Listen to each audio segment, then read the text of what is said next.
असलकम। Welcome to Waqas book information. नाजरीन, आज इंशाल्लाह बात करेंगे इंटरव्यू के ऊपर, क्योंकि ये एक ऐसा मरला होता है कि जब आप किसी भी जगह पे अप्लाई करते हैं तो ये पहला मरला होता है। अगर आप इसमें अपने आप को बेहतरीन साबित कर लेते हैं तो आप उस जॉब उस काम के अहल हो जाते हैं और आपकी सिलेक्शन हो जाती है। बहुत से ऐसे लोग हैं जो इस चीज़ के बारे में नहीं जानते कि वहाँ पे क्या होना चाहिए और किस तरह की जो ना बातचीत करनी चाहिए और किस तरह का नॉलेज आपके पास होना चाहिए ताकि आप आगे जाकर जो ना बेहतर परफॉर्मेंस कर सकें। क्योंकि सीट एक होती है या फिर दो होती हैं और कैंडिडेट बहुत सारे होते हैं। तो आज इंशाल्लाह कुछ ऐसी टिप्स 5 से 6 बताऊंगा कि जिन पे आप अमल करेंगे और इंशाल्लाह अपने आप को बहुत ज़्यादा बेहतर पाएंगे। तो मैंने तकरीबन कम से कम खुद 20 से 25 से ज़्यादा जगह जो ना इंटरव्यू दिए, तो इसलिए मैं अपने प्रैक्टिकल बेस के ऊपर ये बात कर रहा हूँ। किताबी बात नहीं है, और जो उधर मैंने कमी कोताहियाँ अपने में देखी या फिर साथ जुड़े हुए लोगों में महसूस की, तो इसमें सबसे पहली जो चीज़ आ जाती है, आप जब जाते हैं, आपकी कोई भी पोस्ट है वो आपकी फील्ड से रिलेटेड कोई भी होती है, तो जब आप उस फील्ड के लिए जाते हैं, उस पोस्ट के लिए जाते हैं, तो आप सबसे पहले जो काम आपने करना है कि आपने देखना है कि आप जिस पोस्ट के लिए अप्लाई कर रहे हैं उसके मुताबिक आपका लिबास होना चाहिए। मैं इसको आसान मिसाल से समझाऊंगा कि अगर आप एज ए बैंक में या फिर किसी कंपनी में अकाउंट्स के शोबे में जा रहे हैं, तो आपका पावर लुक से रिलेटेड जो ना 3 पीस सूट होना बहुत लाजमी है। देखें, लिबास ही वो पहला तासुर होता है। First impression is last impression. क्योंकि जब आप जाते हैं तो पहले 10 सेकंड्स में वो कोई भी इंटरव्यू लेने वाला वो ये जज कर लेता है कि आया इस बंदे के साथ किस तरह का बिहेवियर रखना है।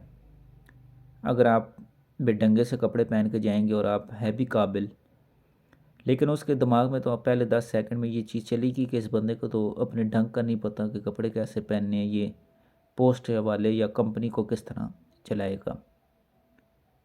तो कोशिश करें लिबास वो होना चाहिए जो आपकी फील्ड से रिलेटेड होना चाहिए। अब मस्जिद में अगर बंदा मौलवी के लिए जा रहा है या मौलम के लिए जा रहा है, अगर वो पैंट शर्ट पहन जाता है और इससे रिलेटेड, तो शायद वो पोस्ट के मुताबिक जो है ना लिबास अहमियत नहीं रखता। तो इसी का अगर उल्ट कर दे तो आप बात समझ जाएंगे। दूसरी चीज़ होती है बातचीत। उसे मुख्तसर एतमाद भी कहते हैं कि जब भी आप इंटरव्यू के लिए जाएंगे, पहला आपने काम मुकम्मल कर लिया, लिबास अच्छा पहन लिया, तो आप जब वहाँ जाएंगे तो आपने जिस माहौल में देखना है, जिस कंपनी में आप जा रहे हैं, कि वो मल्टीनेशनल है या नेशनल है या फिर छोटा सेटअप है, उसका माहौल देख के आपने ये जज करना है कि आया कि ये जैसे माहौल में अगर बहुत इंटरनेशनल किस्म का माहौल है तो फिर आपके अपने माइंड को भी इंटरनेशनल किस्म का बनाना होगा।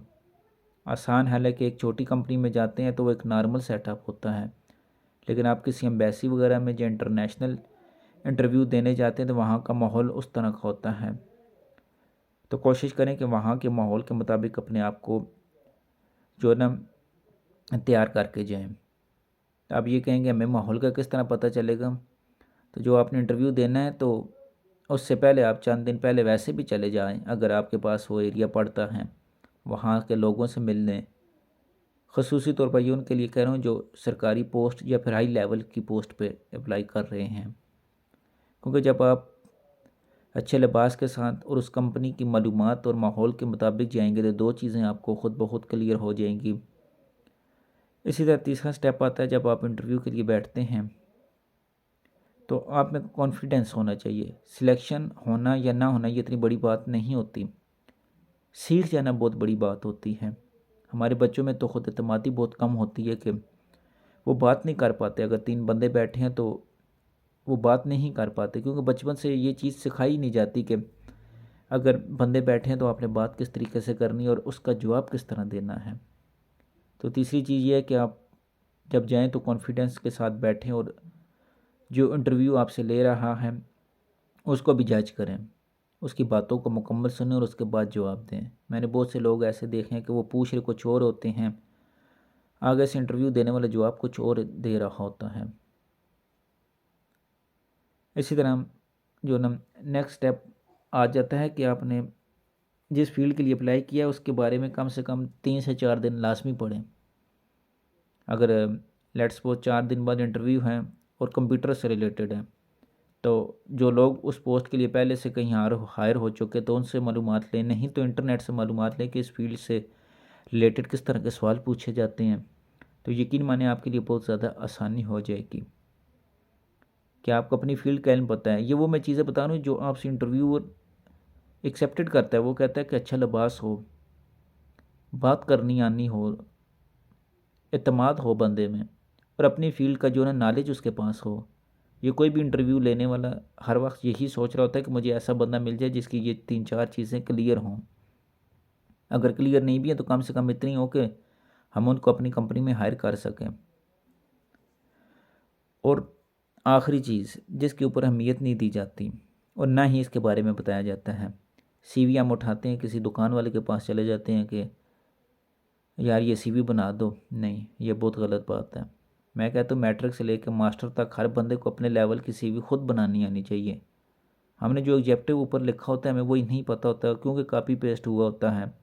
और इंटरव्यू लेने वाला पहला सवाल ही आपसे यही करता है अक्सर कि ये सीवी आपने बनाई है। जब आप कहते हैं हाँ जी मैंने बनाई है, तो उसके जहन में अच्छा तासुर जाएगा। अगर आप कहेंगे नहीं ये किसी और ने बनाई है, तो वो कहेगा ये सीवी अपनी खुद नहीं बना सकता, तो ये आगे काम क्या करेगा।